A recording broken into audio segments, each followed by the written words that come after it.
केलं काय भूमिका मांडली शासनाची? खरं म्हणजे बेळगावमधील मराठी भाषिकांच्या बद्दल आणि सीमा कर्नाटक महाराष्ट्र सीमा प्रश्न जो आहे या बाबतीमध्ये शिवसेनेची भूमिका बाळासाहेब हिंदुहृदय सम्राट बाळासाहेबांची भूमिका सुरुवातीपासून त्यांच्या बाजूची राहिली आहे आणि बेळगावमधील मराठी भाषिकांच्या मागे शिवसेना खंबीरपणे उभी आहे आणि सरकार देखील महाराष्ट्र सरकारने देखील एक मताने ठराव करून त्यांना पाठिंबा दिलेला आहे आणि बेळगाव संदर्भामध्ये माझी भूमिका देखील जिव्हाळ्याची आहे कारण 1986 साली जे आंदोलन झालं त्यामध्ये देखील सीमा आंदोलनामध्ये मी बेळगावच्या तुरुंगात देखील होतो आणि त्यामुळे बेळगावच्या मराठी भाषिकांच्याबद्दल जे जिव्हाळ्याचे संबंध जे आहेत ते गेल्या अनेक वर्षापासूनचे आहेत आणि मी जेव्हा मुख्यमंत्री होतो त्यावेळेस देखील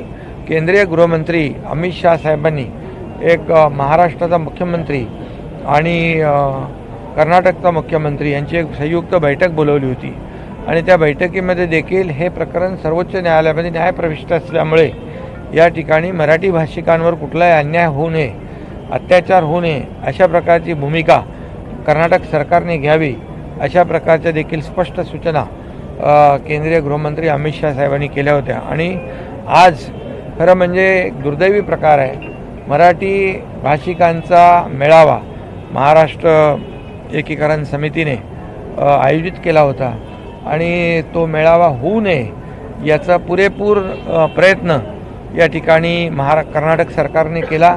कर्नाटक सरकारने एक दडपशाही केली आणि जे आंदोलनकर्ते होते ते माजी आमदार असतील माजी महापौर असतील अनेक लोक शेकडो मराठी भाषिकांना वेगवेगळ्या तुरुंगामध्ये डांबण्याचं दुर्दैवी प्रकार त्या ठिकाणी केलेला आहे आणि म्हणून याचा मी जाहीर निषेध करतो धिक्कार करतो आणि आज वरिष्ठ सभागृहात विधान परिषदेमध्ये देखील सरकारची भूमिका आणि शिवसेना पक्षाची भूमिका मी मांडली.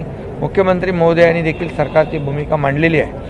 त्यामुळे सरकारची भूमिका एकच आहे की कर्नाटकमधील मराठी भाषिकांच्या पाठीशी महाराष्ट्रातली 12.5 कोटी जनता पूर्णपणे खंबीरपणे उभी आहे आणि जे सर्वोच्च न्यायालयामध्ये प्रकरण सुरू आहे यासाठी देखील महाराष्ट्र सरकारच्या वतीने अनेक तज्ज्ञ वकिलांची फौज काम करते आहे आणि आणखी जे जे काही करावं लागेल ते आपण करू.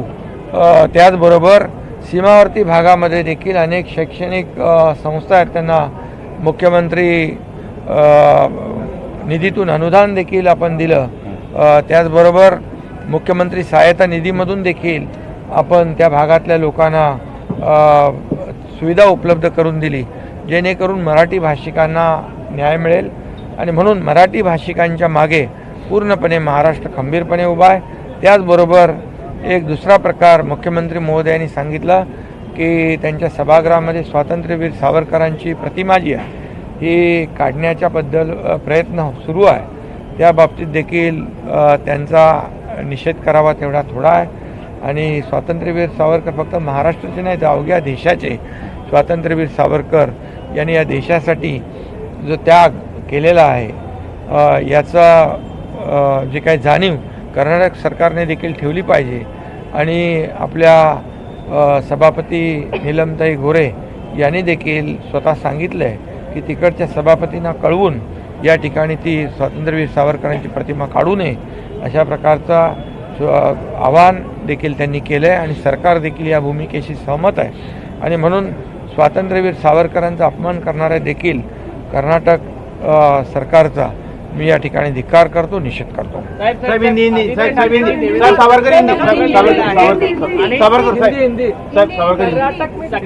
कर्नाटक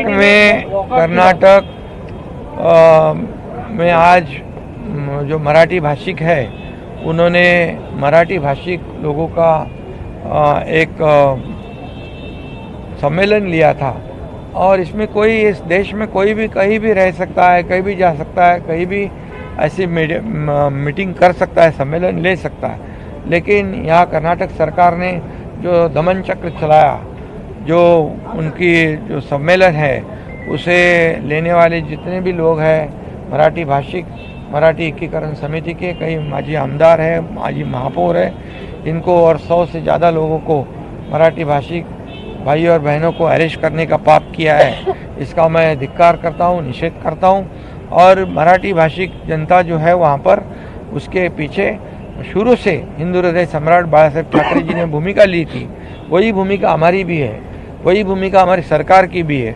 और पूरे 12.5 करोड़ जनता, ये कर्नाटक में रहने वाले हमारे मराठी भाषिक जो है, उनके पीछे खंभीरता से उभी है, खड़ी है।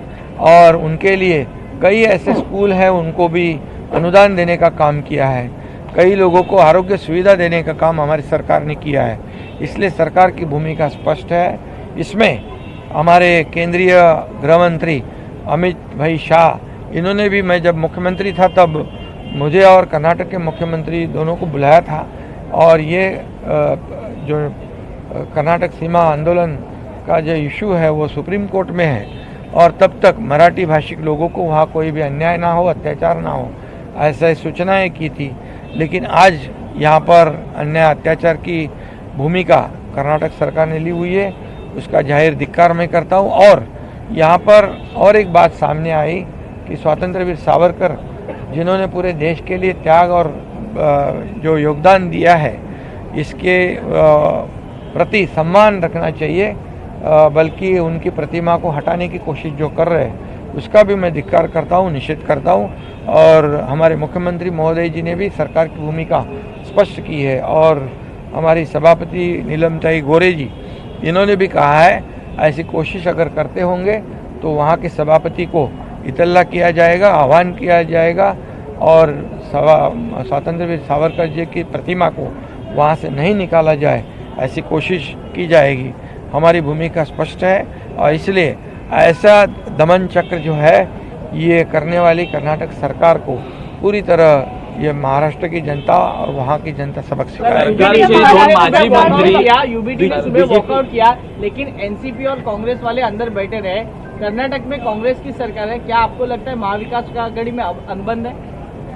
महाविकास आघाड़ी के सरकार, जो हमारी पूरी सरकार ने तो एक मत से ठहराव किया था कि कर्नाटक के जो हमारे मराठी भाषिक है उनके साथ रहने का।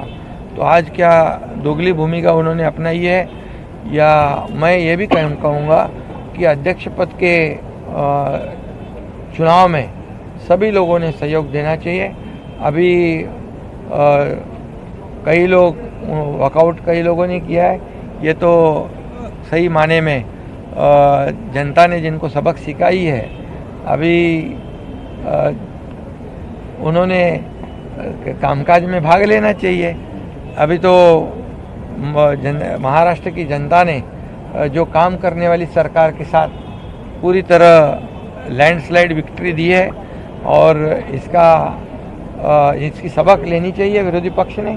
और मैंने भी आज सदन में कहा है कि अभी हम सत्ताधारी और विपक्ष साथ में मिलकर आगे बढ़ते हैं, इस राज्य की जनता को न्याय देते हैं, इस राज्य का विकास करते हैं। ये राज्य का विकास किया है, ये राज्य के जनता के लिए कल्याणकारी योजनाएं की है।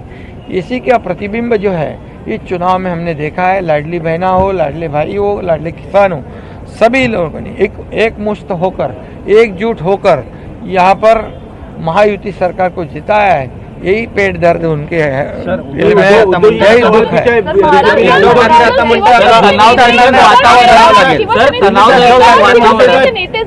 बीजेपी ने उद्धव जी से सवाल पूछा है कि क्या वो सावरकर के अपमान पर चुप बैठेंगे या अभी सवाल पूछेंगे? इससे पहले सावरकर जी के अपमान के बारे में चुप्पी साधे बैठे, इसलिए तो हमें तो नई सरकार गठित करनी पड़ी। और इसलिए मैं इतना ही कहूँगा, सभी लोगों ने कर्नाटक के सरकार ये विषय पे सभी लोगों ने एकजुट होकर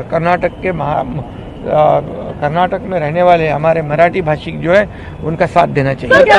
वातावरणासाठी आपले 2 माजी मंत्री जाणार आहेत का?